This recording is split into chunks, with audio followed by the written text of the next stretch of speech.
गणित की 50 साल पुरानी गुत्थी जिसे एक हफ्ता में छात्रा ने सुलझाया। एक सप्ताह से भी कम समय में अमेरिका की एक छात्रा ने गणित से जुड़े 50 साल पुराने एक सवाल को हल कर दिया है। लीसा पिचरेलो टेक्सास विश्वविद्यालय से पीएचडी कर रही हैं। उन्होंने कॉन्वे नॉट प्रॉब्लम को हल कर लिया है। विश्वविद्यालय के प्रोफेसर कैमर गॉर्डन, जो खुद एक गणितज्ञ हैं, उनसे बात करते हुए लीसा ने अपनी गणना के बारे में उन्हें बताया। पिचरेलो वैज्ञानिक समाचार वेबसाइट क्वांटा को बताती हैं कि वो मुझ पर चीखे कि तुम इस पर उत्साहित क्यों नहीं हो। वो इसे देखकर बेहद खुश हो गए। कॉन्वे नॉट के सवाल को ब्रिटेन के गणितज्ञ जॉन हॉर्टन कॉन्वे ने 1970 में पेश किया था, लेकिन लीसा ने इस गुत्थी के बारे में पहली बार 2018 में एक सेमिनार में सुना। प्रोफेसर गॉर्डन कहते हैं, मुझे नहीं लगता कि उसे मालूम था कि ये कितनी पुरानी और कितनी प्रसिद्ध पहेली है। लीसा के काम को इस साल की शुरुआत में एनल्स ऑफ मैथमेटिक्स जर्नल में प्रकाशित किया गया है और इस गुत्थी को हल करने के बाद उन्हें मैसाचुसेट्स इंस्टीट्यूट ऑफ टेक्नोलॉजी यानी MIT में बतौर असिस्टेंट प्रोफेसर नियुक्त किया गया है। ऑटोनोमा डे मैड्रिड यूनिवर्सिटी के शोधकर्ता और स्पेन के इंस्टीट्यूट ऑफ मैथमेटिकल साइंसेज के सदस्य हेवियर अरामियोना कहते हैं, कॉन्वे नॉट की गुत्थी लंबे समय से अनसुलझी हुई थी और बहुत प्रसिद्ध गणितज्ञों ने इसे हल करने की कोशिशें भी की थी। गणित की एक विशेष शाखा टोपोलॉजी में मैथमेटिकल नॉट्स यानी गणितीय गांठें एक विषय है। साधारण शब्दों में कहें तो टोपोलॉजी की पढ़ाई में ये जाना जाता है कि कोई वस्तु कैसे बिना तोड़े, बिगाड़े, घुमाई और फैलाई जा सकती है। टोपोलॉजी की ही एक शाखा नॉट थ्योरी है। वास्तविक जीवन के उदाहरण से अलग एक गणितीय गांठ के दोनों सिरे जुड़े होते हैं। असल में एक साधारण गांठ एक अंगूठी की तरह होती है जिसे कभी खोला नहीं जा सकता, लेकिन कॉन्वे नॉट बेहद जटिल थी क्योंकि इसमें गांठ कई जगहों पर एक दूसरे के ऊपर से गुजरती थी।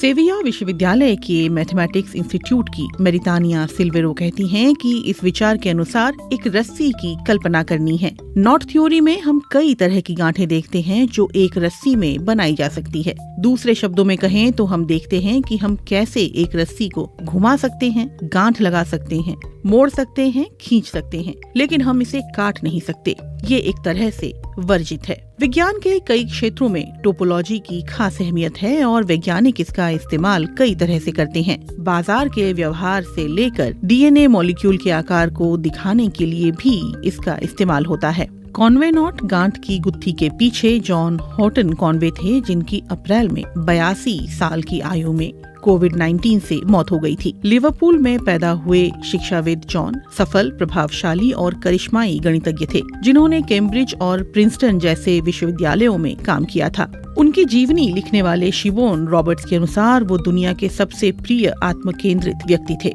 उनको ऐसे परिभाषित किया जा सकता है जैसे एक ही शख्स में Archimedes, Mick Jagger, Salvador Dali और रिचर्ड फैनमैन थे। लेकिन एक ग्रेजुएट छात्रा ने उनकी गुत्थी को इतनी आसानी से कैसे सुलझा लिया। लीजा कॉन्वे नॉट की पहेली को सुलझाने में लगी थी, जिसमें 11 घुमाव या गांठें थीं, जो उसे सिबलिंग नॉट जैसा बना रहा था।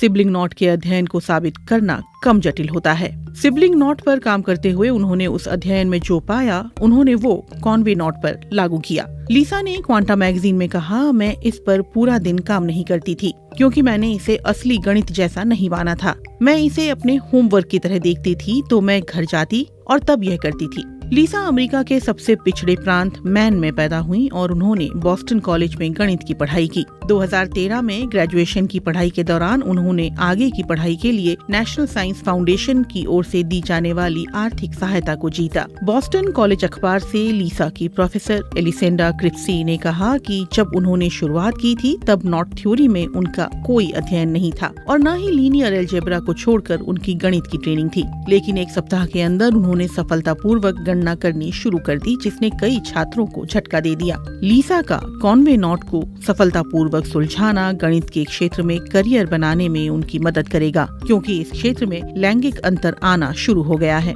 अमेरिकी श्रम विभाग के आंकड़ों के अनुसार कंप्यूटर और गणित के पेशे में केवल 26% ही महिलाएं शामिल हैं।